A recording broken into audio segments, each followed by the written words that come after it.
Белорусская Венеция. Без перебольшвання можно было назвать Брест учора увечары.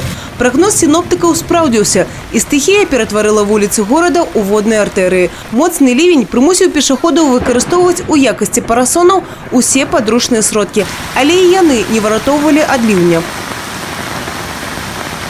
Дасталося і аўтамабілістам. У потоках воды плавали згубленыя нумары і бамперы, а некаторым аўтааматарам трэба было пераймаць стратэгію капітана Немо.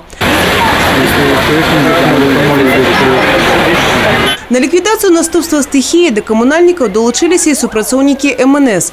На линию 101 города Бреста поступило более 200 звонков от жителей областного центра о подтоплениях территорий подворий частных жилых домов, подвалов многоквартирных жилых домов, административных офисных зданий, участков улиц. Преимущественно звонки поступали из центра города. Глубина подтопления местами составляла до 80 сантиметров.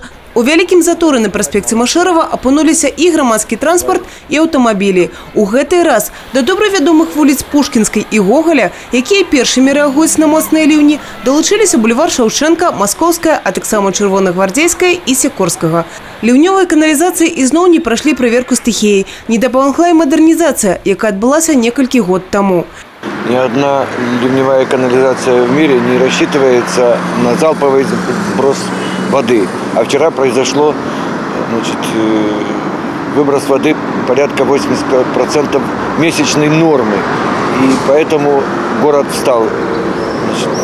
Появились подтопления. Для того, чтобы таких вещей не было, это как минимум надо в 2 раза увеличить все диаметры в городе ливневой канализации. Это просто технически немыслимо и очень дорого. На некоторых участках вода сошла за гадзіну, на некоторых спатрэбілася значна больш часу. Моцныя дажджы і навальніцу беларускія синоптики прагназуюць і сёння.